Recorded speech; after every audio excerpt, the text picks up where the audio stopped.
Hello नमस्कार दोस्तों, स्वागत है आप सबका फिर से एक बार मेरे चैनल में। और आज मैं बात करने जा रहा हूं आने वाले इलेक्शंस में लेफ्ट विंग राइट विंग क्या कुछ है। बहुत सारी आपको वीडियोस मिलेंगी, बहुत सारी न्यूज़ खबरें एडवर्टीजमेंट और बहुत सारी चीज़ें चल रही हैं अभी देश में। सबसे बड़ी जो इलेक्शंस है, ये सिर्फ इस देश की बड़ी इलेक्शन नहीं है, इस पूरे दुनिया की सबसे बड़ी इलेक्शन मानी जाती है। इंडिया की ये जो लोकसभा की जो इलेक्शंस होती है, तो बहुत बड़ी बात है। इस चीज़ में बहुत ही ज़्यादा अवेयर होकर इलेक्शन कीजिएगा, वोट कीजिएगा, क्योंकि आपका एक वोट इस देश की और आपकी दोनों का जो भविष्य है वो डिसाइड करेगी। अगले 5 सालों तक क्या कुछ नई पॉलिसियाँ आने वाली हैं और क्या कुछ पॉलिसीज़ बने हैं पहले से, बहुत सारी चीज़ें डिस्कस करेंगे।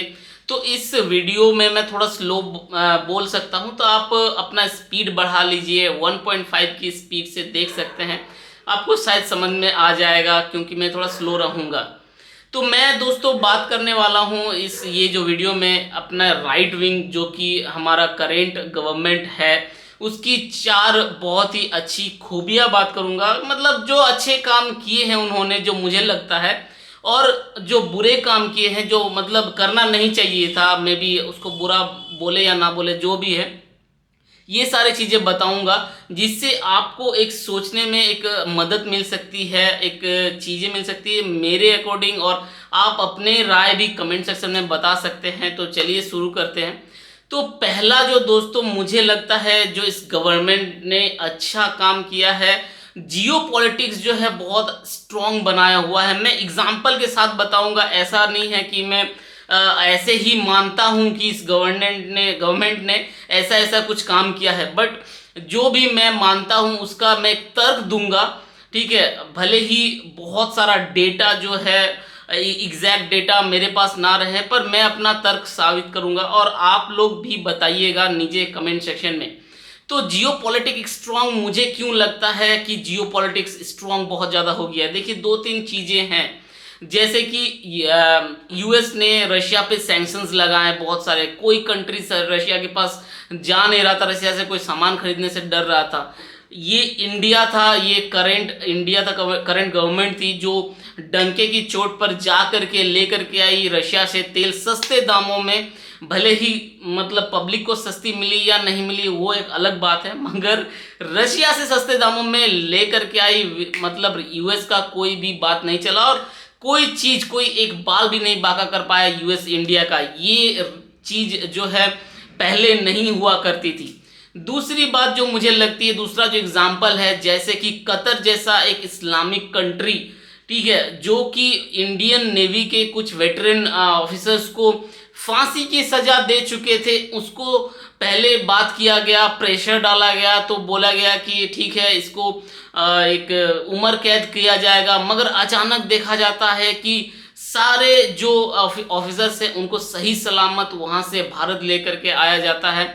और ये सारी चीज़ें, उसके बाद यूक्रेन में वॉर शुरू हुआ, उसके बाद जो इजराइल में वॉर शुरू हुआ, इंडियन मतलब स्टूडेंट्स हैं उन लोगों को कोई कुछ नहीं किया, बहुत ही बाइज्जत मतलब वहाँ से ले करके यहाँ इंडिया भेजा गया। इवन पाकिस्तान और बांग्लादेश के स्टूडेंट्स भी इंडिया का झंडा लेकर के निकल रहे थे। तो इससे एक चीज़ समझ में आता है कि जियो पॉलिटिक्स जो है बहुत स्ट्रांग है। अभी आप सोच रहे हैं कि मैं बहुत ज़्यादा राइट विंग का तारीफ कर रहा हूँ, ये बहुत ज़्यादा सपोर्टर हूँ या ऐसा कुछ, मगर नहीं। इस वीडियो को लास्ट तक देखिएगा। मुझे बहुत कुछ ऐसी चीज़ें भी है जो कि इस करंट गवर्नमेंट की अच्छी नहीं लगी और वो सारे भी डिस्कस करूंगा मैं। तो दूसरे नंबर पर आते हैं। जो दूसरा नंबर है दोस्तों वो है इंफ्रास्ट्रक्चर। इंफ्रास्ट्रक्चर बहुत स्ट्रांग हुआ है ये गवर्नमेंट के आने के बाद, क्योंकि आप और हम देखते हैं कि कितना सारा जो रोड्स है, ऐसे तो दिख रहा है आप सबको, मगर मैं कुछ एग्जांपल्स देना चाहूँगा कि कितना ज़्यादा इंफ्रास्ट्रक्चर्स आगे बढ़ा है। रोड के बारे में बात किया जाए तो जो है roadways Guinness book of world record में फास्टेस्ट रोड जो है कंस्ट्रक्ट करने का इंडिया के पास जो है रिकॉर्ड होल्डिंग आ गया है। ऊपर से आप सोचिए, इससे पहले जो कांग्रेस की सरकार थी, जो मनमोहन सिंह की सरकार थी, 10 साल थी, और उससे पहले जब अटल बिहारी वाजपेयी जी थे तब अटल टनल का उद्घाटन किया था अटल बिहारी वाजपेयी जी ने, ताकि कश्मीर के लोगों से कनेक्टिविटी बनी रहे और जहां पर 18-18 घंटे लगते थे वहां पर 4 घंटे 5 घंटे में पहुंचा जा सके। इस तरह का मतलब एक उनका विजन था अटल बिहारी वाजपेयी जी का। उसके बाद जो कांग्रेस की गवर्नमेंट आई, लगभग वो 10 सालों में इनकम्प्लीट ही रहा। 10 साल में वो टनल कंप्लीट नहीं कर पाए उन लोगों ने। और वो लोग बोलते हैं कि हम लोग कश्मीर का भला चाहते हैं। भाई किस तरह से भला चाहते हो? उसके बाद ये गवर्नमेंट आई जब, तो 18 महीने या समथिंग, मतलब बहुत ही शॉर्ट पीरियड ऑफ टाइम में पहले वो अटल टनल को कंप्लीट किया गया, उसका उद्घाटन किया गया। आज सब लोग कश्मीर वाले और जो कश्मीर घूमने गए हैं, जिसने अटल टनल देखा है, वो देखते हैं कितनी अच्छी तरह से मेंटेन्ड है और वो लगातार काम कर रही है, लोगों को जल्दी पहुंचा रही है, एक यातायात का साधन बनी हुई है। तो ये था मेरा दूसरा पॉइंट।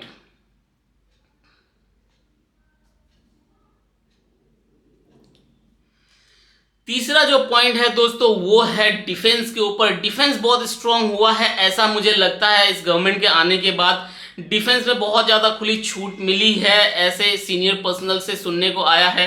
पहले एक गोली भी अगर सरहद पे चलानी पड़ती थी तो वो उससे पहले परमिशन लेना पड़ता था दिल्ली फ़ोन करके होम मिनिस्टर से कि सर आगे से गोलियां, मतलब बॉर्डर के उस पार से गोलियां चल रही हैं, हम लोग अपने गोली चलाएं कि नहीं, या फिर मतलब रिटेलिएट करें कि नहीं, कोई भी चीज़ हो।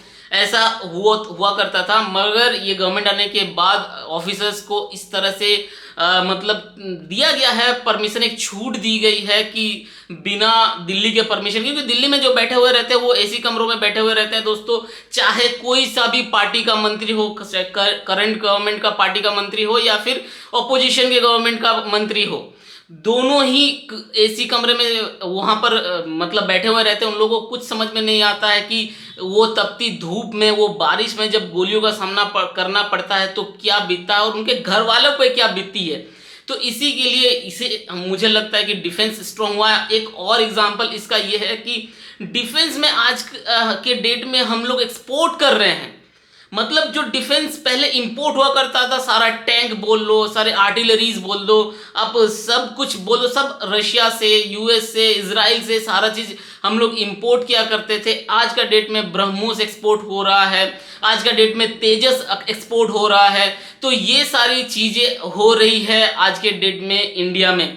तो ये एक स्ट्रांग पॉइंट लगता है मुझे। जो फोर्थ पॉइंट है दोस्तों वो लगता है मुझे मैन्युफैक्चरिंग और ईज ऑफ डूइंग बिजनेस के लिए। ईज ऑफ डूइंग बिजनेस आज से 10 साल पहले जो है क्या था आप चेक कर सकते हैं, उसका एक इंडेक्स आता है और आज कहाँ है। आज का डेट में 63 पर है ease of doing business index में। अभी भी हम लोग बहुत पीछे हैं, मैं जानता हूँ, ये मतलब बात नहीं है कि आज बहुत ज़्यादा आगे बढ़ गए हम लोग ईज ऑफ डूइंग बिजनेस में। और पर गवर्नमेंट इस चीज़ में बहुत ज़्यादा काम कर रही है कि एक ही प्लेटफॉर्म हो जहाँ पर जीएसटी रजिस्ट्रेशन से लेकर के पैन रजिस्ट्रेशन से लेकर के कंपनी रजिस्ट्रेशन से लेकर के सारा कुछ उसी जगह पर उसी प्लेटफॉर्म में कर दिया जाए। वन स्टॉप सॉल्यूशन के लिए हम लोग आगे बढ़ रहे हैं, मगर पता नहीं इस चीज़ में मुझे लगता है कि गवर्नमेंट स्लो है। हाँ बुराइयों मतलब जो खराबियां हैं उसके बारे में आ जाऊंगा थोड़ी ही देर में। सब्र रखो अगर आपको सब्र नहीं हो रहा है तो, कि मैं बहुत ज़्यादा तारीफों के पुल बांध रहा हूँ, ठीक है। तो ये चीज़ है। इसके अलावा भी जैसे मेक इन इंडिया हो गया, डिजिटल इंडिया हो गया, ये सारे बहुत सारे इनिशिएटिव्स लिए गए हैं जो कि मुझे लगता है अच्छे हैं। अभी मैं आता हूँ, आप सबका इंतजार खत्म हुआ और थोड़ा जो खराब चीज़ें की है इस गवर्नमेंट ने जो मुझे अच्छी नहीं लगी वो चीज़ें भी मैं बताऊँगा दोस्तों। तो बुरी चीज़ों में आते हैं जो मुझे उतनी अच्छी नहीं लगी। पहले तो बताना चाहूँगा दो ऐसे इंसिडेंट के बारे में जिसके बारे में करंट गवर्नमेंट ने कोई मतलब एक चूं तक नहीं किया, और वो मुझे बहुत ही बुरा लगा है इस मामले में कि नहीं कैसे मैं डिसीजन बनाऊं कि चलो 4 चीज़ें अच्छी हैं मगर 4 चीज़ें बुरी भी हैं। तो ऐसे 2 इंसिडेंट है। पहला इंसिडेंट है मणिपुर का इंसिडेंट। अगर आप लोग भूल गए हैं तो भूलिएगा मत, उसको याद रखना बहुत ज़रूरी है।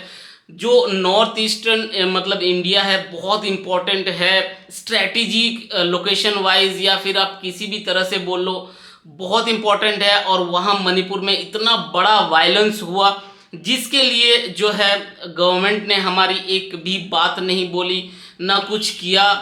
मतलब कोई मीडिया में कवरेज भी नहीं मिल रही थी। मतलब हम लोग यूट्यूब से और फेसबुक से जानने के लिए मिल रहा था कि क्या कुछ हो रहा है। बिल्कुल ये बहुत ही बुरी चीज़ लगी मुझे। एक मतलब देश के ऊपर जैसे होता है नहीं कि देश को हम लोग भारत माँ बोलते हैं और इसके ऊपर कोई आक्रमण करता है, कोई कुछ करता है तो उसके ऊपर इज्जत का सवाल बोलते हैं कि माँ के ऊपर का बात आया हुआ है। तो कोई खरोच रहा है हमारे मतलब नॉर्थ ईस्ट को, खरोच रहा था, पता नहीं कोई सा भी उसमें जो है प्रेशर या फिर क्या बोलते हैं उसको, बल लगा हुआ हो, बाहरी बल हो या फिर अंदरूनी बल हो, मगर प्रॉब्लम हो रही थी वहाँ पर। लोग जो है कॉमन पीपल सफ़र कर रहे थे और गवर्नमेंट ने कुछ नहीं किया। ये बहुत जो है बुरा लगा मुझे।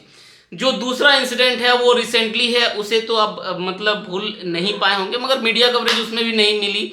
वो था लद्दाख का प्रॉब्लम।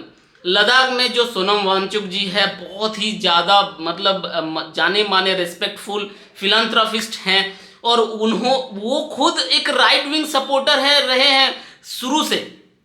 और जो 2014 में जब गवर्नमेंट आई हुई थी उस टाइम से ये जो है मैनिफेस्टो में था कि लद्दाख को शेड्यूल 6 के अंदर रखा जाएगा।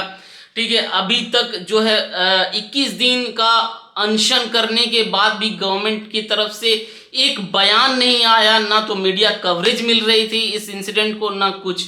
तो ये दो जो इंसिडेंट है बहुत ही शर्मनाक है मेरे लिए।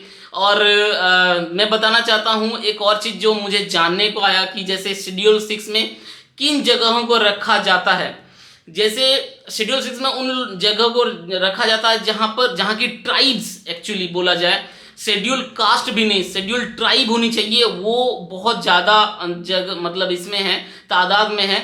तो उन लोगों का ट्राइबल मतलब जो लोग होते हैं उन लोगों का एक अलग कल्चर होता है और उनको बचाना ये हमारे संविधान में बहुत ही इंपॉर्टेंट चीज़ बोला गया है। और इसीलिए शेड्यूल 6 बनाया गया था। जैसे मेघालय हो गया या लक्षद्वीप हो गया, इन यहाँ के बहुत सारे एरियाज शेड्यूल 6 से प्रोटेक्टेड हैं और इसी के लिए यहाँ की जो कल्चर है उन ट्राइबल लोगों की वो बची हुई रहती है। पर लद्दाख में ऐसा कोई ट्राइब्स जो है तादाद में बहुत ज़्यादा है नहीं। हाँ, वहाँ पर एक स्ट्रैटेजिक लोकेशन है जो नेचर को प्रॉब्लम हो सकता है, बहुत ही ज़्यादा वल्नरेबल जगह है। पर अगर ये जो है शेड्यूल 6 में नहीं रख सकते थे तो आप तो फिर मैनिफेस्टो में डाला क्यों? सबसे बड़ा बात ये है, मैं मानता हूँ हो सकता है ऐसा प्रॉब्लम सारा होगा, इसका कोई ना कोई दूसरा सॉल्यूशन निकाला जाता, मगर आपने जब मैनिफेस्टो में डाला कि शेड्यूल 6 में डालेंगे लद्दाख को अलग से, तो ये प्रॉब्लम आ रही है। ये दोनों दोस्तों बहुत ही बुरा लगा मुझे। और इसके अलावा दो पॉलिसीज ऐसी आई हुई है इस करंट गवर्नमेंट की तरफ से जो मुझे मतलब लगा कि उतना अच्छा नहीं हुआ, इनफैक्ट खराब हुआ, बहुत बड़ा मतलब क्या बोलते हैं उसको, रिएक्शन जो हुआ बहुत खराब हुआ। ये दोनों पॉलिसीज है, एक तो डिमोनेटाइजेशन है। डिमोनेटाइजेशन में अगर पर्सनली मुझे बोला जाए तो मुझे कोई इफेक्ट नहीं पड़ा है, इवन ना तो मुझे एटीएम के लाइन में लगना पड़ा, ना तो कोई कुछ लगना पड़ा, मगर फिर भी मैं उसको सक्सेसफुल नहीं मानता हूँ। क्योंकि बड़े बड़े जो इकोनॉमिस्ट का जब मैं पढ़ता हूँ, सारा कुछ सोचता हूँ और एज एन ओवरऑल एक सिटीजन की तरफ से देखता हूँ, तो मुझे भी लगता है कि नहीं, ये खराब था पॉलिसी, सक्सेस नहीं कर पाया तो नहीं कर पाया इन द सेंस। ठीक है, तो मैं भी वही मानता हूँ, ऐसा मुझे कोई पर्सनल प्रॉब्लम नहीं हुआ डिमोनेटाइजेशन से। दूसरा जो पॉलिसी था वो इलेक्ट्रल बॉन्ड्स का था, उसमें बहुत बड़ा अभी स्कैम जैसे माना जा रहा है। तो ये चार चीज़ें हैं। इलेक्ट्रल बॉन्ड्स के लिए आपको यूट्यूब में बहुत ज़्यादा वीडियोस मिल जाएगा, मैं ऑलरेडी बहुत बड़ा हो चुका है वीडियो, उसको एक्सप्लेन करने जाऊँगा तो एग्जैक्ट डेटा मेरे पास नहीं है। हाँ, इतना पता है कि लगभग आधा जो पैसा है पूरा इलेक्ट्रल बॉन्ड्स का वो करंट गवर्नमेंट के पास गया हुआ है, बाकी आधा पूरा अलग अलग गवर्नमेंट के पास। तो जो भी हो, आप इस जो बेसिस है, चार मैंने अच्छी चीज़ें बताई, चार बुरी चीज़ें बताई, तो मुझे पर्सनली ऐसा लगता है और इसी चीज़ में मैं भी कंफ्यूज्ड हूँ कि किस तरह से डिसाइड करूँ। आप लोग बताइए, आप लोगों को क्या लगता है, क्या चीज़ मैंने छोड़ दी या फिर किस चीज़ जो अगर मुझे बताइए जिससे मेरा डिसीजन मेकिंग और ज़्यादा स्ट्रांग हो जाए। मैं मिलता हूँ नेक्स्ट वीडियो में और ऐसी वीडियो लाता रहूँगा जब तक इलेक्शन का रिजल्ट नहीं आ जाता। इलेक्शन से जुड़ी हर एक छोटी बड़ी जो है अपडेट आपको इस चैनल में मिलती रहेगी। चैनल को सब्सक्राइब कर लीजिएगा। मिलते हैं नेक्स्ट वीडियो में, तब तक के लिए जय हिंद।